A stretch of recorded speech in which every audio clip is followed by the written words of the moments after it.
It's your boy Big Baby. Support sporting icons for latest boxing news. Cheeseburger. So King Kong Luis Ortiz has said that he is available for an Anthony Joshua fight if Anthony Joshua and Big Baby Jarrell Miller cannot reach agreement. And I'll put the article in the description box. Go have a read of it for yourself.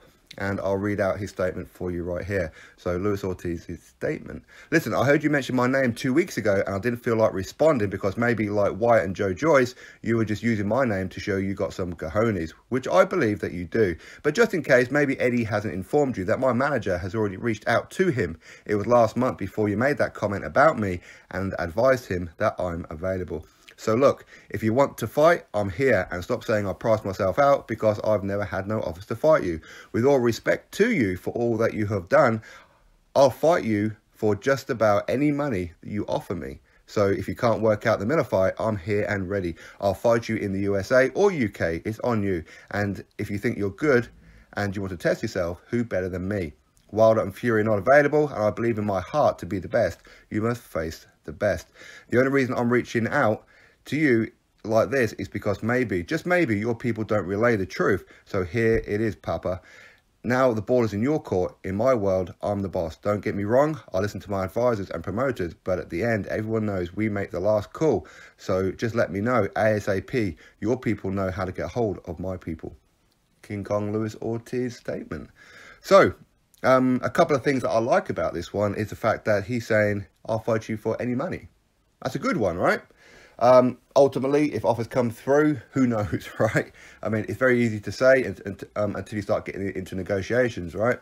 But who knows? But listen, Ortiz, he did make only $500,000 to fight Deontay Wilder. That's $500,000, by the way. So pretty much anything that Joshua offers him, it's got to be more than that, right? Or at least you would hope so. But it is strange, though, that Luis Ortiz took this long to respond.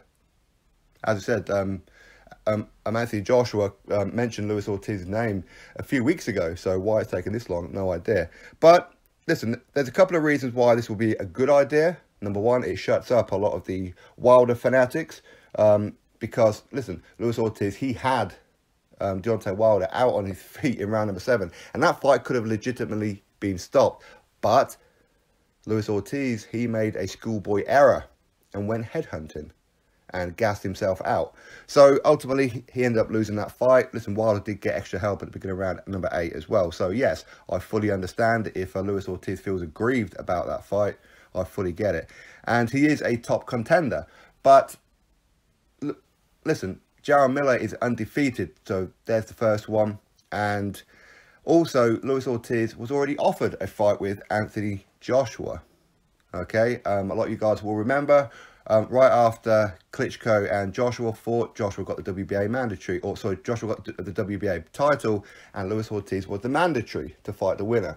But because Joshua already had the IBF title before he gained the WBA, he had to fight his IBF mandatory first. These were the rules. The WBA knew that, all that kind of thing, which happened to be Kubrat Pulev, which then got switched to Carlos Takam after Pulev got injured.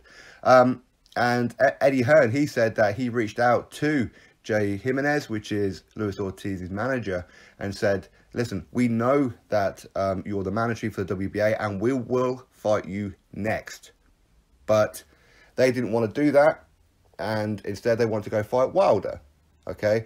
And, oh, actually, just finish off with that Eddie Hearn bit. So not only did he say that we'll fight you after our IBF mandatory, which was Kubrat Pulev at the time, but we will give you a contract to guarantee you that fight next, and you can sit around, you can wait, or you can fight on Joshua's undercard against Pulev. It's entirely up to you, okay? And Luis Ortiz didn't want to do that. He then tried to get the WBA to strip Joshua of the WBA title, which was never going to happen because, as I said, the IBF was his first priority, okay? These were the rules. So Luis Ortiz failed at that attempt and then went and fought Deontay Wilder, or sorry, he tried to fight Deontay Wilder, but then failed PD test. Subsequently, the WBA then dropped him from the rankings altogether, which was harsh, I believe. But anyway, so yeah, he was offered the fight, and he chose to try and fight Wilder instead. But I mean, had it worked out, had he have not failed the PED test, and he took on Deontay Wilder and defeated Deontay Wilder, then yes, it would have worked out perfectly. because then it would have been a unification at that point, not undisputed. So yeah, that was it would have been the right move had he won, but listen, everything fell pear-shaped. So anyway, for him to say that he's available, well, actually, you've got a fight with Christian Hammer coming up, which I don't understand why he signed up to fight Christian Hammer. I just don't understand that whatsoever. Christian Hammer he's not journeyman, but he's not far off it. He's more gatekeeper, I think. He's European level at best, Christian Hammer.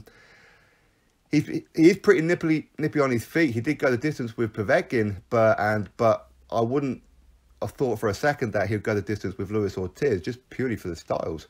But I don't quite know why Christian Hammer, because Christian Hammer is not ranked in the WBC at all. So why fight Christian Hammer? Surely it would have been better for Luis Ortiz to go after maybe a Ajit Cabiel or a Dominic Brazil, try and get the mandatory position against Dominic Brazil. Both PBC fighters, right? That should be an easy fight to make. But Christian Hammer, this shows intent that you're not really planning on stepping up. You just want to be given an opportunity rather than earn an opportunity. And also, in addition, you lost only 2 fights ago. You lost to Wilder. Again, we've already said about, yes, he was hard done by in that fight as well. And the judges had Deontay Wilder winning that fight up until the stoppage. Unbelievable. But the fact is, you lost.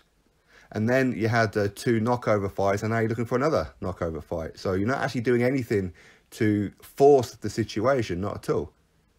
Maybe Luis Ortiz, he should have tried to fight Miller. You know, he should try and fight somebody at the top, a Trevor Bryan. Okay, this is what Luis Ortiz should be trying to do. Christian Hammer is, for me, a ridiculous fight. But, listen, Joshua versus Ortiz, fine. I don't think anybody would have any real problems with it, but I do feel that there are more deserving fighters out there than Luis Ortiz. As I said, if Luis Ortiz were to fight some of the top guys, then yeah, maybe. But the fact is, he did lose, and now he's took on 2 journeymen, I suppose. Well, you can't recall Travis Kaufman journeyman, but he's never going to be that good, was he? And now Christian Hammer, who's got multiple losses on his record. So anyway, that is the statement from King Kong Luis Ortiz, that he is available for an Anthony Joshua fight. Article in the description box. As always, go give it a read for yourself. Catch you all on the next video, and subscribe.